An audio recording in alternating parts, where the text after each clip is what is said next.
कुछ बातों में हटकर सोचते हैं। जिंदगी नहीं खुशनुमा, जिस याद से आगे जीने में उसे भुलाकर सोचते हैं। मान लो रूठों को एक फरियाद से मिलकर साथ में चलकर सोचते हैं। सुलझाने की प्रयास करे संवाद से, शब्दों को सीमा में रखकर सोचते हैं। सुलझाने की प्रयास करे संवाद से, शब्दों को सीमा में रखकर सोचते हैं। सीमा में रख संत तुकाराम महाराज म्हणतात, घासावा शब्द, तासावा शब्द, तोलावा शब्द बोलण्यापूर्वी. शब्द हेची कातर, शब्द सुई दोरा, पेतावेत शब्द शास्त्राधारे. बोलावे मोजके, नेमके खमंग आणि खमके. ठेवावे भान देश काळ पात्राचे. बोलावे बरे, बोलावे खरे, कोणाच्याही मनावर पाडू नये चरे. कोणाचेही वर्म, व्यंग आणि पिंग, जात धर्म काढूच नये. थोडक्यात समजणे, थोडक्यात समजावणे, मुद्दे सूद बोलणे ही संवाद कला. थोडक्यात समजणे, थोडक्यात समजावणे, मुद्दे सूद बोलणे ही संवाद कला. शब्दामध्ये झळकावी ज्ञान कर्म भक्ती, स्वानुभवातून जन्मावा प्रत्येक शब्द. शब्दामुळे दंगल, शब्दामुळे मंगल, शब्दांचे जंगल जागृत राहावे. जिभेवरी ताबा सर्वा सुखदाता, पाणी वाणी नाणी नासू नये. संत तुकाराम महाराजांनी अतिशय योग्य अभंगातून आपल्याला सांगितलेलं आहे की संवाद कसा करावा. आणि आज एम्प्लॉयबिलिटी स्किल या अभ्यासक्रमातील कम्युनिकेशन स्किल या भागातील चॅप्टर नंबर 16 आपल्याला पाहायचं आहे. परिणामकारक संवादाचे मूलतत्व. परिणामकारक संवाद कसा करायचा, संवादाची मूलतत्व कोणती कोणती आहेत आणि संवादाचा मसुदा कसा असावा, हा भाग आपल्याला या चॅप्टरमध्ये पाहायचा आहे. या चॅप्टरकडे जाण्यापूर्वी परत एकदा मी किरण प्रकाश झरकर, लेखक, संशोधक आणि शिल्पनिदेशक कोपा, शासकीय औद्योगिक प्रशिक्षण संस्था, वाशी, जिल्हा उस्मानाबाद. मला आपण यूट्यूबवरती फॉलो करू शकता. माझ्या चॅनलच्या आधारे माझ्या चॅनलचं नाव आहे किरण झरकर, KIRAN स्पेस ZARKAR. या चॅनलच्या माध्यमातून आपण माझे 100पेक्षा जास्त व्हिडिओ एम्प्लॉयबिलिटी स्किल या विषयाचे पाहू शकता. त्याचबरोबर 1 मिनिटाचे टिकटॉकवरती माझे व्हिडिओ पाहण्यासाठी आपण मला फॉलो करा. किरण_झरकर, KIRAN ZARKAR. अर्थातच व्हॉट्सॲपवरती माझ्याशी संवाद साधायचा असेल आपल्याला तर आपण मला टेक्स्ट करू शकता या नंबरवरती. हा नंबर आहे 9405 5476 87. मित्रांनो, आजचा चॅप्टर नंबर 18, चॅप्टरचं नाव आहे परिणामकारक संवादाचे मूलतत्व आणि संवादाचा मसुदा. तत्व म्हणजे संवादामुळं आपण एकमेकांचे विचार आणि भावना वेगवेगळ्या विषयांच्या समजून घेऊ शकतो. संभाषणाचा मूळ हेतू वेगवेगळ्या प्रकारच्या लोकांमध्ये, वेगवेगळ्या प्रकारच्या व्यक्तींमध्ये, समूहामध्ये, व्यक्ती समाजामध्ये, समाज माध्यमांमध्ये आणि या उलट संवाद साधण्याचा असतो. मित्रांनो, आपल्याला माहीत असेलच की एक व्यक्ती अनेक व्यक्तीबरोबर संवाद साधू शकतो. एक व्यक्ती समूहाबरोबर संवाद साधू शकतो. एक व्यक्ती अनेक समूहांबरोबर संवाद साधू शकतो. एक व्यक्ती समाज माध्यमांबरोबर संवाद साधू शकतो. एक व्यक्ती अनेक समाज माध्यमांबरोबर संवाद साधू शकतो. व्यक्तींमध्ये संवाद साधता येईल, समूहामध्ये संवाद साधता येईल, समाज माध्यमं आणि समाज माध्यमांमध्ये सुद्धा संवाद आपल्याला साधता येईल. हा संवाद साधत असताना आपला संवाद हा परिणामकारक असायला हवा आणि हा संवाद परिणामकारक करण्यासाठी त्याची कोणती मूलतत्त्व आहेत, आपल्या संवादाचा मसुदा कसा असावा या संबंधीचे सविस्तर वर्णन आपल्याला या चॅप्टरमध्ये पाहायला मिळेल. या चॅप्टरचा महत्त्वाचा हेतू असा की उदाहरणार्थ एक मित्र आपल्या मित्रांशी संवाद साधतोय. आता हा संवाद साधताना कसा साधणार आहे, तर स्पर्श करून, एकमेकाच्या संवेदना जाणून, व्यक्तिगत सुधारणा करून, व्यक्तिगत कृती करून, प्रगती करून, कौटुंबिक विषयामधून सुद्धा तो संवाद साधू शकतो. म्हणजेच तो स्वतःची कार्यक्षमता वापरून आपल्या व्यवसायावर कोणताही परिणाम होऊ न देता दुसऱ्याशी व समाजाशी जवळीकता निर्माण करण्यासाठी अशा प्रकारचा संवाद साधत असतो. एखादा व्यक्ती ज्या वेळेला संवाद साधत असतो त्यावेळेला वेगवेगळ्या प्रकारचे फायदे घेण्यासाठी, वेगवेगळ्या प्रकारचे फायदे होण्यासाठी हा संवाद साधला जातो. आणि अशा प्रकारचा संवाद हे उत्तम संवाद शैलीचं उदाहरणच असू शकतं. कारण व्यवसाय आणि संस्थांमध्ये, सार्वजनिक जीवनामध्ये हा संवाद साधत असताना प्रत्येकाची उन्नती करण्यासाठी हा संवाद आपण साधत असतो. आता परिणामकारक संवादाची व्याख्या काय आहे, हा परिणामकारक संवाद कसा तयार करायचा आणि त्याच्या चांगल्या परिणामांचा फायदा कसा घ्यायचा. परिणामकारक संवाद हा महत्त्वाचा रोल अदा करतो जेव्हा एखादा समूह, एखादी संस्था आपल्याला सुलभपणे, जलद गतीने आणि यशस्वीपणे चालवायची असते. तेव्हा एखादी संस्था किंवा समूह हा एखाद्या व्यवसायाच्यासाठी एकत्र आलेला असेल तर त्यामध्ये अनेक व्यक्ती असतात. वेगवेगळ्या स्तरावरती ते त्यांचे काम आणि कार्य करत असतात. तर या सर्व लोकांना एकमेकांशी संवाद साधण्यासाठी एका प्रकारची कृती करावी लागते आणि तो संवाद साधावा लागतो. तर हा संवाद कसा असू शकतो, त्याची व्याख्या काय आहे, या संबंधी आपल्याला आता इथून पुढील भागामध्ये पाहायचं आहे.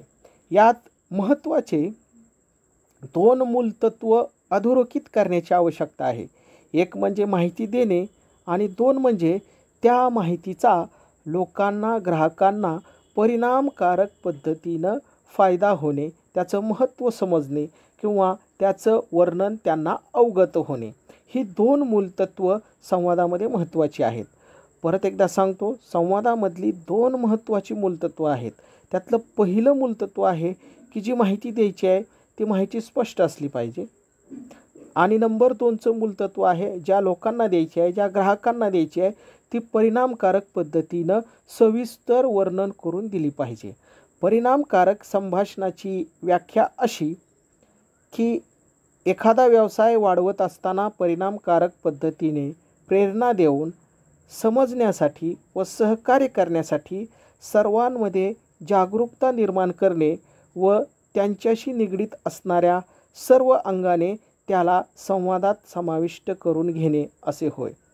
याचाच अर्थ असा की आपल्याला जर आपला व्यवसाय वाढवायचा असेल, आपला बिझनेस वाढवायचा असेल तर अतिशय चांगल्या प्रकारचं कम्युनिकेशन स्किल आपल्याकडं असणं आवश्यक आहे. आता आपल्याला एखाद्याला प्रेरणा द्यायची आहे, एखाद्याची सहकार्य करायचं आहे किंवा सहकार्य त्याचं घ्यायचं आहे, त्याच्याशी जागरूकता निर्माण करायची आहे, तर या सर्व गोष्टींशी निगडीत असणारी सर्व अंग तुमच्या संवादात आली पाहिजेत, तरच तुमचा संवाद हा परिणामकारक संवाद होऊ शकतो. आता परिणामकारक संवाद कसा तयार करायचा.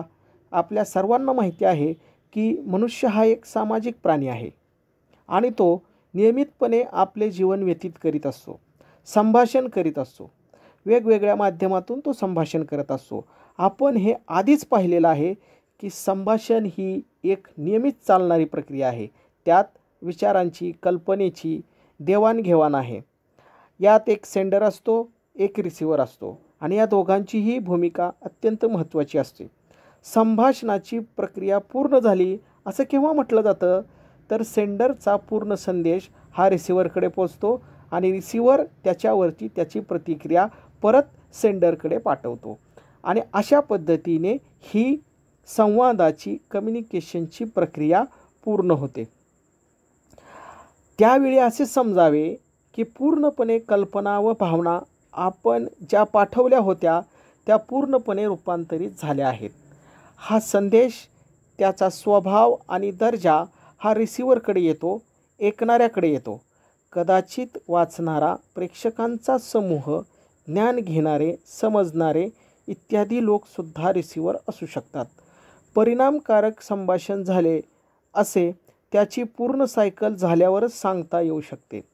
परिणामकारक संदेश तयार करून संभाषण करण्यासाठीचा मूळ हेतू पुढीलप्रमाणे आपल्याला तयार करायचा आहे.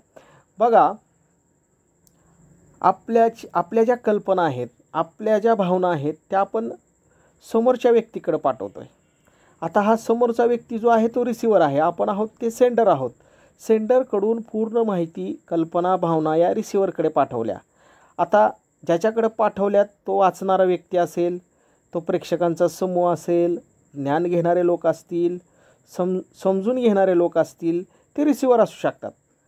आता परिणामकारक संभाषण कधी होईल, तर आपण जे काही सांगतोय ते त्याला पूर्ण समजलं पाहिजे, त्याचं पूर्ण आकलन झालं पाहिजे आणि त्याला आपल्या म्हणण्याचा पूर्ण अर्थ कळला पाहिजे. तसंच संभाषणाची जी आपण प्रक्रिया सांगितलेली आहे की सेंडर मेसेज पाठवतो, रिसिव्हरकडे तो मेसेज येतो, रिसिव्हर तो त्याचा अर्थ समजून घेतो आणि त्याला समजलेल्या अर्थातून तो फीडबॅक परत देतो. ही जी पूर्ण सायकल आहे, ही सायकल जर व्यवस्थितरित्या पूर्ण झाली तरच परिणामकारक संभाषण झालं असं आपण म्हणू शकतो. मित्रांनो, मला इथं एक महात्मा गांधींची गोष्ट सांगावीशी वाटते. स्वातंत्र्यपूर्व काळामध्ये वेगवेगळ्या प्रकारची आंदोलनं महात्मा गांधींनी केली. त्यापैकी एक मौन व्रताचं आंदोलन हे मी आपल्याला इथे उदाहरणादाखल सांगणार आहे. महात्मा गांधीजींना बापूजी असं सुद्धा म्हटलं जायचं.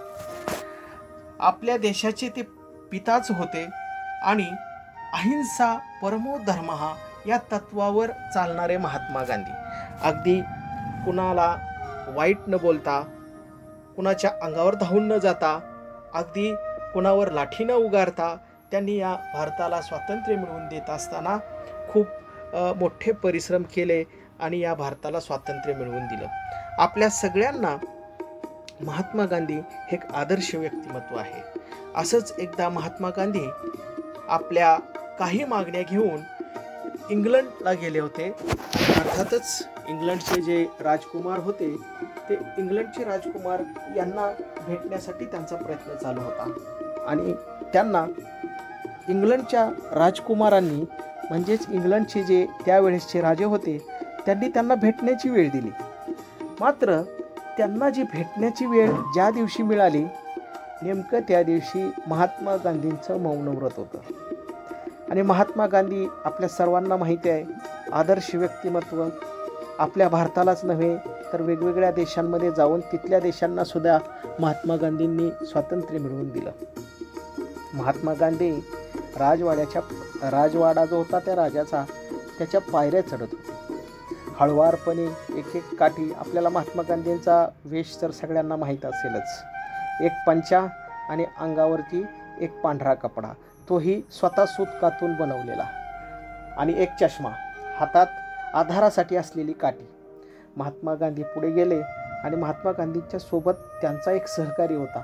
हे दोघे राजवाड्यामध्ये गेले. राजवाड्यामध्ये गेल्यानंतर काही प्राथमिक औपचारिकता पूर्ण झाल्यानंतर महात्मा गांधींची आणि राजकुमाराची भेट झाली. राजकुमाराची भेट झाल्यानंतर राजकुमारांनी महात्मा गांधींकडे बघून स्मितहास्य केले, हस्तांदोलन केले आणि आपला संवाद सुरू केला. मात्र राजकुमारांनी संवाद सुरू केल्यानंतर महात्मा गांधी काहीच बोलले नाहीत. महात्मा गांधींनी कुठलेही शब्द संवादासाठी वापरले नाहीत. त्यावेळेला राजकुमारांनी अतिशय आश्चर्यकारक रीतीने महात्मा गांधींच्या सहकार्याकडे बघून म्हटले की महात्मा गांधी माझ्याशी का बोलत नाही आहेत. त्यावेळेला त्या सहकार्याकडे असलेली एक शबनम पिशवी, त्याच्यातून एक पाटी काढण्यात आली आणि त्या पाटीवर त्यांनी लिहिलं की आज महात्मा गांधींचे मौन व्रत आहे. आणि हे वाचल्यानंतर राजकुमार तत्काळ उठले आणि आपल्या स्वयंपाकघरात गेले आणि त्यांनी त्यांच्या स्वयंपाक्याला सांगितलं की असतील नसतील तेवढे चांगले चांगले पदार्थ तयार करा आणि मला पंचपक्वान्नाचं जेवण द्या. मग तुम्ही म्हणाल हे कसं काय झालं? तर जेव्हापासून महात्मा गांधींचा निरोप मिळाला होता की मी संवाद साधण्यासाठी येणार आहे आणि मला आपल्या भेटीची आवश्यकता आहे, तेव्हापासून राजकुमार हे अत्यंत अस्वस्थ होते. कारण महात्मा गांधींसारखा बॅरिस्टर असलेला व्यक्ती, ज्याच्याकडे एवढे मोठे देश पालथे घालण्याचा, त्या देशांना स्वातंत्र्य मिळवून देण्याचा आणि त्या देशांच्या मोठमोठ्या व्यक्तींबरोबर ती सल्लामसलत करण्याचा अनुभव होता. या अनुभवामुळे राजकुमाराला असे वाटत होते की नक्कीच महात्मा गांधी आपल्याला एवढे गोड बोलतील आणि बोलून भारत देशासाठी कुठली तरी मोठी मागणी मान्य करून घेतील आणि मी सुद्धा त्यांच्या संवादाच्या जाळ्यात अडकू शकतो, त्यांच्या गोड बोलण्याला भाळू शकतो आणि भारताला कुठली तरी एखादी मोठी गोष्ट देऊ शकतो. मात्र महात्मा गांधींचे मौन व्रत असल्यामुळे अशा कुठल्या प्रकारची गोष्ट महात्मा गांधीकडून मागणी झाली नाही आणि राजकुमारांनी ती पूर्ण केली नाही. त्यामुळे राजकुमारांना तो आनंद झाला. मित्रांनो, या उदाहरणावरून आपल्याला असं लक्षात येतं की संवादाचं किती महत्त्व आहे. महात्मा गांधींकडं एक अत्यंत चांगल्या प्रकारची संवाद शैली होती. त्यामुळंच ते कोट्यावधी लोकांची दांडी यात्रा काढू शकले, तीही कुठं शस्त्र न उचलता. अशा प्रकारचा परिणामकारक संदेश आपल्याला तयार करता आला पाहिजे. परिणामकारक संदेश कसा तयार करायचा? संभाषणाचा हेतू, प्रेक्षकांचे त्याविषयीचे ज्ञान, संदेशाचे एकत्रित चित्र किंवा आकृती, योग्य प्रकारचे माध्यम निवडणे, संभाषणातील अडथळे दूर करणे आणि प्रतिक्रियेची सोय असणे. संभाषणाचा हेतू स्पष्ट असला पाहिजे. ऐकणाऱ्याला, प्रेक्षकाला त्या हेतूचं ज्ञान असलं पाहिजे. संदेशाचा एकत्रित आकृतीबंध किंवा त्याचं चित्रसुद्धा स्पष्ट असलं पाहिजे. अतिशय चांगल्या प्रकारचं माध्यम आपल्याला निवडता आलं पाहिजे. संभाषणातील अडथळे आपण दूर केले पाहिजे आणि त्यात प्रतिक्रियेची सुद्धा सोय असली पाहिजे. म्हणजेच त्याला इंग्रजीमध्ये फीडबॅक असं म्हणतात. तर फीडबॅकसुद्धा आपल्याला त्यात देता आला पाहिजे. तरच आपला संदेश हा परिणामकारक संदेश असू शकतो. आपण परिणामकारक संदेश तयार करू शकतो. हेतूविषयी विचार करणे. Thinking about the purpose. Thinking about the purpose. एकदा का विचार, कल्पना, भावना एखाद्याच्या मनात आली की त्याला दुसऱ्याला द्यायची इच्छा होत असते नेहमी. आपल्या मनात आपण एखादा सिनेमा बघून आलो तर आपल्याला लगेच वाटतं की आपण आता बघितलेल्या सिनेमाची स्टोरी दुसऱ्याला सांगितली पाहिजे. क्रिकेटची मॅच, मित्रांची क्रिकेटची मॅच होते बघा, आणि आपण त्याचा इतिवृत्तांत लगेच आलं की दुसऱ्या मित्राला सांगतो. त्या विचाराचा स्वभाव पाहून, ती कल्पना, भावना पाहून दुसऱ्याला द्यायची का नाही ते ठरवत असतो. आता उदाहरणार्थ बघा, आपल्याला समजा आपले शिक्षक रागावले तर आपण घरी येऊन ते आपल्या आईला वडिलांना सांगत नाही. कारण काय सांगायचं आणि काय सांगायचं नाही. क्रिकेटची मॅच आपण जिंकली तर आपण येऊन मित्राला सांगतो. आपल्याला जर शिक्षक रागवले तर आपण सांगत नाही. म्हणजे काय, कुठल्या गोष्टी सांगायच्या आणि कुठल्या गोष्टी सांगायच्या नाहीत ह्या सुद्धा हेतूविषयी विचार करत असताना महत्त्वाच्या आहेत. एखाद्या व्यक्तीला ती भावना दुसऱ्याला देण्यासाठी पत्त्याची आवश्यकता असते. बघा, आपला एखादा बेस्ट फ्रेंड असतो आणि तो गावाला गेलेला असतो. आपल्याला एखादी गोष्ट सांगायची असते तर आपण त्याच्या घरी जाऊन त्याला सांगू शकत नाही, तो आपल्याला भेटू शकत नाही. मग आता सध्याचं माध्यम कुठलं आहे तर मोबाईल. त्याच्याकडे एखादा नंबर असतो. तो नंबर म्हणजेच काय आहे, त्याचा पत्ता आहे. आपण तो नंबर डायल केला की त्याला फोन लागतो आणि आपण आपली भावना त्याला सांगू शकतो. आता उदाहरणार्थ बघा, एखादा सिनेमा किंवा नाटक आपण पाहिलं, एखादी शौर्याची कथा वाचली आणि रोडवरून जाताना आपल्याला एखादा अनुभव आला तर आपण आपला भाऊ असेल, बहीण असेल, मित्र असेल ह्याला देण्यासाठी, आपल्या कुटुंबाला देण्यासाठी आपल्याला आनंद होतो आणि आपण ती गोष्ट आपल्या घरातल्या मित्राला वगैरे कोणाला सांगू शकतो. तर आपला जो हेतू आहे हा हेतू एकदम स्पष्ट असला पाहिजे. एखादी कल्पना जर कल्याणकारी असेल तर आपण ती कल्पना समाजाला सांगू शकतो. ती कल्पना राबवण्यासाठी आपण नियोजन करू शकतो. तर हेतूविषयीचा जो विचार आहे तो अशा प्रकारे आपण हेतूचा विचार करायचा. यालाच इंग्रजीमध्ये काय म्हणतात तर थिंकिंग अबाउट द पर्पज. यानंतरचा मुद्दा आहे प्रेक्षकांना म्हणजेच ऐकणाऱ्यांना समजून घेणे. याला इंग्रजीमध्ये म्हणतात नोईंग द ऑडियन्स. प्रेक्षकांना समजून घेणे. प्रेक्षक ज्या प्रकारचे आहेत तशा प्रकारचा संवाद आपल्याला साधला पाहिजे. प्रेक्षकांना मराठी समजतं आणि आपण जर तिथं कन्नड बोलायला लागलो तर प्रेक्षकांना समजणार नाही. त्यामुळं संभाषणामध्ये अशा प्रकारची पद्धत अवलंबली जाते की प्रेक्षकांचा दर्जा काय आहे, त्याचं मूल्यमापन काय आहे, त्यांचं ज्ञान किती आहे, त्यांचा स्थायी स्वभाव कसा आहे, या सगळ्या गोष्टींचं आकलन केलं जातं आणि मगच संवाद साधला जातो. संवादाच्या प्रक्रियेमध्ये समाविष्ट होण्यापूर्वी ह्या सगळ्या गोष्टी समजून घेतल्या पाहिजे, त्यांची माहिती घेतली पाहिजे आणि संदेश ज्यांच्यापर्यंत आपल्याला पोहोचवायचा आहे त्यांच्यापर्यंत यशस्वी रीतीनं व खात्रीलायक पद्धतीनं पोहोचवला पाहिजे. याचं सोपं उदाहरण, एखादा वक्ता भाषण करतोय सभेमध्ये, एखादी राजकीय सभा याचा आपण समजूया. त्या सभेमध्ये हा वक्ता भाषण करतोय आणि हा वक्ता भाषण करत असताना त्याचा आवाज जर शेवटच्या प्रेक्षकांपर्यंत जात नसेल तर प्रेक्षकांची संख्या मर्यादित होते. त्यामुळं साऊंडचा जो आवाज आहे, आवाजातली जी स्पष्टता आहे ह्यावरती नियंत्रण पाहिजे.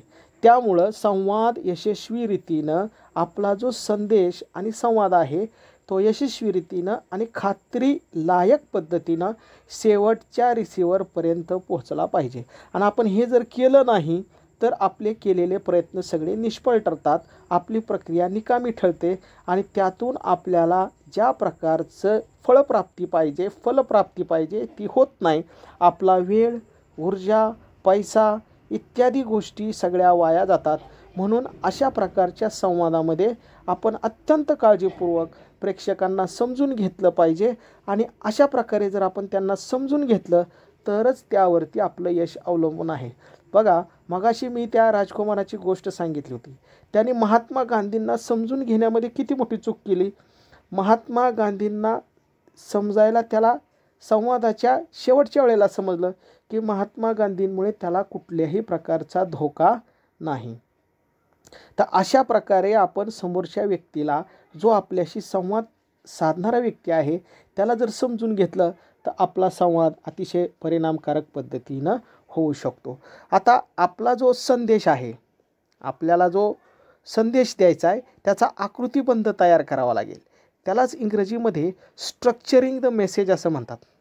स्ट्रक्चरिंग द मेसेज म्हणजे संदेशाचा आकृतिबंध तयार करणे. आता आपल्याला जेव्हा एखादी आपला विचार, कल्पना, भावना संवादित करायचा असतात त्यावेळेला आपल्याला एक मेसेज तयार करावा लागतो आणि हा मेसेज जो आहे याचा आकृतिबंध, नियोजनबद्धता आणि नमुना ठरवावा लागतो. हे महत्त्वाचं आहे, कारण संवाद यशस्वी करायचा असेल तर संदेशाचा आकृतिबंध असणं आवश्यक आहे. आपण नुसतं बोलत राहिलो आणि थांबलोच नाही तर आपलं अमर्याद बोलणंसुद्धा प्रेक्षकांना आवडणार नाही. आपण कुठे थांबलं पाहिजे, कुठं बोललं पाहिजे, कुठला मुद्दा आपण स्किप केला पाहिजे, वगळला पाहिजे, कुठल्या मुद्द्यावरती भर दिला पाहिजे, आपला आकृतिबंध कसा असायला हवा, त्यात नियोजनबद्धता कशी असायला हवी आणि त्याचा नमुना काय हवा, हा संदेशाचा आकृतिबंध तयार करताना महत्त्वाचा आहे. हा संदेश तोंडी असेल, लेखी असेल, दोन्ही प्रकारे हा संदेश दिला जाऊ शकतो. संदेश तोंडी द्यायचा असेल, समोरासमोरचं संभाषण असेल तर एकमेकांच्या चेहऱ्यावरचे हावभाव असतात. दूरध्वनीवरती सुद्धा एकमेकांचे हावभाव असतात. बोलण्याच्या स्वराची चढ उतार असते. मोबाईलवरील चर्चा असते. ऑडिओ कॉन्फरन्सिंगमध्ये सुद्धा आपल्याला हा संदेश द्यायचा असतो. तर ह्या सगळ्या प्रकारचे संदेश देत असताना अशा प्रकारच्या संवादातून, संभाषणातून चांगल्या प्रकारचं महत्त्वाचं पॉझिटिव्ह उत्तर मिळतं आणि आपलं काम तिथंच अर्धपूर्ण होतं. पुढचा प्रकार हा आपल्याला लिहून संभाषण करायचा असतो. अशा प्रकारच्या संभाषणामध्ये जे लेखी संभाषण असतं त्यामध्ये सर्क्युलर म्हणजेच परिपत्रक, मेमोरँडम म्हणजेच नियमावली, नोट्स म्हणजेच लिखित दस्तऐवज, ड्राफ्ट म्हणजे मसुदा, लेटर्स म्हणजे पत्र, रिपोर्ट म्हणजे अहवाल, नोटीस म्हणजे सूचना, अशा गोष्टींचा समावेश केला जातो.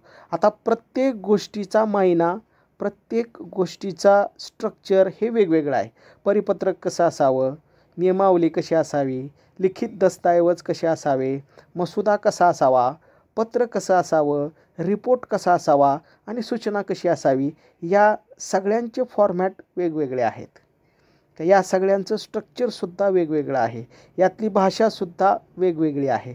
त्यामुळं संभाषणातील लिखित स्वरूपातल्या गोष्टी या अत्यंत स्पष्ट हव्यात, त्या मोजक्या हव्यात, त्या लेंदी नको, समजणाऱ्या असाव्या. संभाषणाची भाषा ही वाचणाऱ्याला त्याच्या भावना दुखावणारी असू नये, त्याला आल्हाददायक वाटणारी, त्याला प्रेरणादायी वाटणारी, त्याला सुख देणारी आणि त्याला सुखावणारी पाहिजे. सर्वसमावेशक प्रकारचा मेसेज आपल्याला तयार करावा लागेल. आता एखाद्याला न आवडणाऱ्या गोष्टीचा संदेश आपण तयार करू नये, कारण त्यातून तो दुखावला जाऊ शकतो. अत्यंत स्पष्टपणे शब्दांचा वापर, निकोप, स्पष्ट, थोडक्यात सर्व प्रकारचे दुराग्रह सोडवणारा पाहिजे. मनाला प्रसन्न करणारा संदेश पाहिजे. अशा प्रकारे काळजीपूर्वक तयार केलेले मसुदे वाचणाऱ्याला प्रभावित करतात. आता आपण एखाद्याचं आर्टिकल वाचतो आणि आपण खूप प्रभावी होतो. एखाद्या समूहाची, जनसामान्यातील व समाजातील स्वतःची ओळख अशा प्रकारच्या प्रभावी संभाषणाच्या मेसेजमुळे यशात परिवर्तित करते. मी एक परवा दिवशी यूट्यूबवरती एक व्हिडिओ पाहिला. हा व्हिडिओ कशाचा होता तर 1999 साली भारत पाकिस्तानचं एक युद्ध झालं. त्या युद्धाला कारगिल वॉर असं सुद्धा म्हटलं जातं. या युद्धामध्ये सर्वात अगोदर आपल्या काही 4-5 पोस्ट पाकिस्ताननी बळकावल्या होत्या आणि त्या सोडवून घेण्यासाठी हे युद्ध लढलं गेलं. आणि भारत हा शांतताप्रिय देश आहे. भारत दुसऱ्या देशावर कधी आक्रमण करत नाही, दुसऱ्या देशाच्या सीमारेषेमध्ये जात नाही. त्यामुळं भारतीय सैनिकांना नियमाच्या चौकटीत राहून त्या बळकावलेल्या पोस्ट परत मिळवायच्या होत्या. आणि यामध्ये अशी गोष्ट होती की दुश्मन आणि शत्रू त्यांचे सैनिक पर्वताच्या टोकावर बसलेले होते आणि आपल्याला खालून वरती जायचं होतं. त्यावेळेला एक सैनिक की ज्यांना परमवीर चक्र मिळालं, ते सैनिक ती पोस्ट परत मिळवण्यासाठी पेट्रोलिंग करण्यासाठी गेले होते. म्हणजे शत्रू कुठे बसलेला आहे, शत्रूची जागा कुठं आहे, शत्रू किती आहेत, 5 आहेत, 10 आहेत, 1000 आहेत, 2000 आहेत, त्यांच्याकडं कोणत्या कोणत्या प्रकारचा दारुगोळा आहे आणि ते कुठून फायरिंग करतायत, त्यांची नेमकी जागा काय, हे शोधण्यासाठी एक पेट्रोलिंग पार्टी पाठवली जाते. आणि त्या पेट्रोलिंग पार्टीकडून आल्यानंतर या सगळ्या गोष्टीची अरेंजमेंट करून मग हल्ला केला जातो. अशा प्रकारचं ते युद्धातली प्रणाली होती. हा एक सैनिक साधारणतः 10 जणांचा एक गट घेऊन तो गेला. त्याच्याबरोबर एक संदेशवाहक होता आणि ह्या सगळ्यांनी छोट्या स्वरूपातला हल्ला केला. आणि हा हल्ला करत असताना त्याच्याबरोबरचे सगळे सैनिक एक एक करत मारले गेले आणि हा एक सैनिक जिवंत राहिला. हा सैनिक जिवंत राहिल्यानंतर या सगळ्या गोष्टींची माहिती आपल्या कमांडरला देणं महत्त्वाचं होतं. त्यामुळे त्याला परत माघारी पोहोचणं खूप महत्त्वाचं होतं, तरच पुढचा हल्ला हा यशस्वी होऊ शकत होता. तर हा सैनिक मागे येऊ लागला. त्यावेळेला त्याच्या पायाला 2 गोळ्या लागल्या. पाकिस्तानी सैनिकांनी त्याला गोळ्या मारल्या आणि 2 गोळ्या पायामध्ये लागल्या. तो मृत अवस्थेमध्ये, म्हणजे मृत झालेला नव्हता, मूर्छित अवस्थेमध्ये पडून राहिला. रात्रीची वेळ झाली असताना त्याला शुद्ध आली आणि तो परत घसरत 17 दिवस तो घसरत आपल्या बेसपर्यंत पोहोचला. आणि बेसमध्ये पोहोचल्यानंतर 17 दिवसानंतर त्याची पूर्ण वाणी ही त्याच्या शरीरामध्ये एनर्जी नसल्यामुळं, अन्न पाणी नसल्यामुळं तो म्हणजे कोमात जाण्याच्या स्थितीमध्ये होता. बरेच औषधोपचार त्याच्यावरती केले पण त्याचा आवाज काही परत येऊ शकला नाही. हाताच्या पायाच्या संवेदना त्याच्या लवकर जागृत होऊ शकल्या नाही. आणि त्यानंतर त्याचा एक सहकारी मित्र तो आला आणि त्याच्याशी संभाषण करत असताना त्यानं अशा प्रकारचं प्रभावी संभाषण त्याच्याबरोबर केलं, कारण तो त्याचा मित्र होता, त्याच्या भावना संवेदना समजू शकत होता. त्याला ॲपल ज्यूस प्यायला दिलं आणि ॲपल ज्यूस पिल्यानंतर 2 ग्लास ॲपल ज्यूस पिल्यानंतर त्याच्या संवेदना परत आल्या आणि संवेदना परत आल्यानंतर त्यानं जे काय पाहिलं, जे काय घडलं हे सगळं सांगितलं. आणि त्यानंतर ते कारगिल युद्ध लढलं गेलं आणि कारगिल युद्धामध्ये भारताचा विजय झाला. किती छोटीशी घटना होती की एक सैनिक 17 दिवस मरणाशी, मृत्यूशी तो सामना करत होता. क्षणाक्षणाला तो मृत होत होता, परत जागृत होत होता, परंतु आपल्या देशासाठी तो माघारी आला. आणि अशा प्रकारचं संवाद कौशल्य, संभाषण कौशल्य जर आपल्याकडे असू शकेल तर आपण आपल्या देशाला सुद्धा यशाच्या शिखरावरती नेऊ शकतो. आपल्या संभाषणामध्ये, मेसेजमध्ये कशा प्रकारच्या गोष्टी हव्यात हे आपण पाहत आहोत. तर अशा प्रकारचा अजिबात संवाद आपण करायचा नाही आहे की दुसऱ्याला तो आवडणार नाही, दुसरा दुखावू शकतो. अत्यंत स्पष्टपणे इथं सांगितलं आहे की शब्दाचा वापर हा थोडक्यात करायचा, स्पष्ट करायचा, निकोप करायचा, दुराग्रह सोडवणारा पाहिजे, मनाला प्रसन्नता देणारा पाहिजे, मनाला सुखकारक वाटणारा पाहिजे, आल्हाददायकता देणारा पाहिजे. अशा प्रकारचे काळजीपूर्वक तयार केलेले मसुदे हे वाचणाऱ्याला सुद्धा प्रभावित करतात.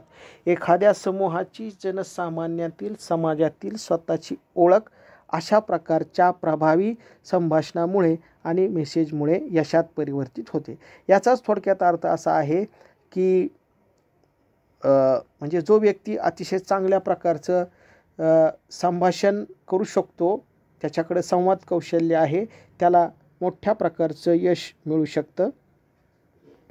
विशिष्ट प्रकारचे माध्यम निवडणे. आता आपल्याला संवाद करायचा आहे, आपल्याला कम्युनिकेशन करायचं आहे, तर त्याच्यासाठी आपल्याला संवादाचं म्हणजे माध्यम निवडायला पाहिजे. कोणत्या माध्यमातून आपण काय करणार आहोत तर संवाद साधणार आहोत. यालाच इंग्रजीमध्ये सिलेक्टिंग द प्रॉपर चॅनल असं सुद्धा म्हणतात. Selecting the proper channel. संभाषणामध्ये महत्त्वाचं मूलतत्व आपल्या भावना, विचार, कल्पना एका व्यक्तीकडून दुसऱ्याकडं पोचवायच्यात. त्यावेळेला आपण जोपर्यंत माध्यम निवडत नाही तोपर्यंत संवादाला सुरुवात होऊ शकत नाही, संभाषण पूर्ण होत नाही. वेगवेगळ्या प्रकारच्या माध्यमांचा वापर केला जातो. आपण लेखी असेल, तोंडी असेल, वेगवेगळ्या स्वरूपामध्ये संवाद साधत असतो. सध्या तरी इलेक्ट्रॉनिक्सचं जग आहे, सगळ्याला माहिती आहे. व्हॉट्सॲप असेल, फेसबुक असेल, ट्विटर असेल, त्यानंतर यूट्यूब असेल, टिकटॉक असेल, असे वेगवेगळे सॉफ्टवेअर आता आलेले आहेत.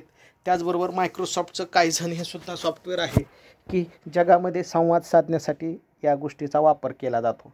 माहिती तंत्रज्ञानाच्या नवनवीन आवृत्त्या बाजारात येत आहेत आणि त्याचा आपण वापर करत आहोत. अनेक वेगवेगळ्या माध्यमांमध्ये सोप्या पद्धतीनं माहितीची देवाणघेवाण करता येते. स्वतःचे काही त्याचे फायदे असतात, तोटे असतात. परिस्थितीवर अवलंबून आहे की आपल्याला काय वापरायचं आहे. 1 मिनिटाचा व्हिडिओ आपल्याला पाठवायचा आहे तर आपण टिकटॉक वापरतो किंवा त्याचंच भारतीय व्हर्जन मित्रो आलेला आहे ते वापरतो आपण. आपल्याला मोठा अर्ध्या तासाचा, पाऊण तासाचा, 1 तासाचा व्हिडिओ आपल्याला पाठवायचा आहे किंवा दाखवायचा आहे तर आपण यूट्यूबचा वापर करतो.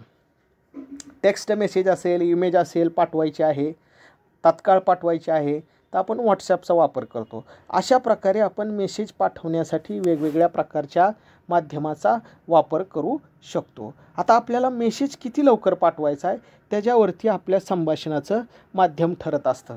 आता वेगवेगळ्या प्रकारचं संभाषण आहे.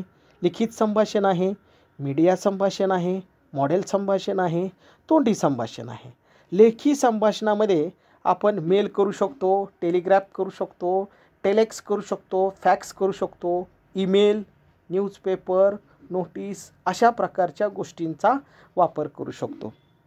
तोंडी संभाषणामध्ये हवेतून येणाऱ्या व्हायब्रेशनच्या आधारे समोरासमोर बसून microphone, loudspeaker, telephone, radio, cinema, T V इत्यादीच्या माध्यमातून आपण तोंडी संभाषण करू शकतो. बघा, लेखी संभाषणामध्ये सगळ्या गोष्टी लिहिलेल्या असणार आहेत आणि तोंडी संभाषणामध्ये आपल्याला तोंडी सगळ्या संभाषणाच्या गोष्टी करायच्या आहेत. यातील काही लेखीची उदाहरणं आपण इथे घेणार आहोत. त्यामध्ये पोस्टल सर्व्हिसेस, गव्हर्मेंटचं नेटवर्क असलेली ही सर्व्हिस आहे. रेल्वे आणि रोडचा वापर करून देशाबाहेरसुद्धा जोडण्याचं काम करते. वेगवेगळ्या प्रकारच्या पद्धती निर्माण झाल्या. त्यात मेल आहे, रजिस्टर मेल आहे, क्विक मेल आहे, स्पीड पोस्ट आहे, म्हणजे पटकन जातं पत्र आपलं. अशा गोष्टींचा आपण वापर करू शकतो. त्याला पोस्टल सर्व्हिस असं म्हणतात. आता पोस्टाच्या माध्यमातून पैसेसुद्धा आपण ट्रान्सफर करू शकतो. काही पोस्टामध्ये रेल्वेचं तिकीटसुद्धा काढण्याची सुविधा आहे. हे सुद्धा एक प्रकारचं कम्युनिकेशनच आहे. आता याच्या पुढचा प्रकार आहे टेलिग्राफ. वेगवेगळ्या प्रकारच्या देशात अशा प्रकारची स्वतःची संभाषण शैली निर्माण केलेली आहे. प्रत्येक देशामध्ये भाषा वेगवेगळी आहे. चीनमध्ये चायनीज आहे, अमेरिकेमध्ये इंग्रजी आहे. त्यानंतर पुन्हा आता भारत तर असा देश आहे की प्रत्येक राज्यानुसार भाषा बदलते. पंजाबमध्ये पंजाबी, जम्मू काश्मीरमध्ये काश्मीरी, दिल्ली उत्तर प्रदेशमध्ये हिंदी, बिहारमध्ये बिहारी, कर्नाटकमध्ये कानडी म्हणजेच कन्नड बोललं जातं. अशा महाराष्ट्रामध्ये मराठी, गुजरातमध्ये गुजराती, अशा वेगवेगळ्या प्रकारच्या भाषा आहेत. आता त्या भाषामध्ये वेगवेगळ्या प्रकारचे शब्द असतात, मुळाक्षरं असतात. आता ही एका ठिकाणून दुसऱ्या ठिकाणी आपल्याला पाठवायची आहेत. तर याच्यासाठी पूर्वी टेलिग्राफ नावाचा एक साधन वापरलं जायचं. तसंच एक्सप्रेसमधून सुद्धा आपण पाठवू शकतो. टेलिग्राफ हा एक पूर्वी माध्यम होता. त्याच्या माध्यमातून आपण संवाद करू शकत होतो. मेसेज एका ठिकाणाहून दुसऱ्या ठिकाणी पाठवू शकत होतो. टेलेक्स नावाचं एक इलेक्ट्रॉनिक संयंत्र आहे. सेंडरकडे टाईप केलेला मेसेज रिसिव्हरकडे दिसतो. रिसिव्हरकडे पण तसंच मेसेज असतो. मशीन असतं, एक रोल असतो, पेपर त्याला फिट केलेला असतो. नियमितपणे संदेश रूपात करीत असतो. घेणाऱ्याकडं सुद्धा असंच मशीन असतं. हे आता उदाहरणार्थ फॅक्ससारखं आहे. म्हणजे फॅक्स असतं, एका बाजूनी सोडतो आणि दुसरीकडे तो रिसीव्ह केला जातो. मेसेज एका बाजूनी तयार केलेला असतो. तो फॅक्स आपण हाताने लिहिलेला मेसेज असतो, कागदावर लिहिलेला असतो. तो काय करतो, आपण त्या फॅक्स मशीनमध्ये टाकतो आणि दुसरीकडे आपण तसंच फॅक्स मशीन असतं आणि तिथं कागदाचा रोल असतो. इकडची अक्षरं तिकडं उमटतात. त्याला फॅक्स मशीन असं म्हणतात.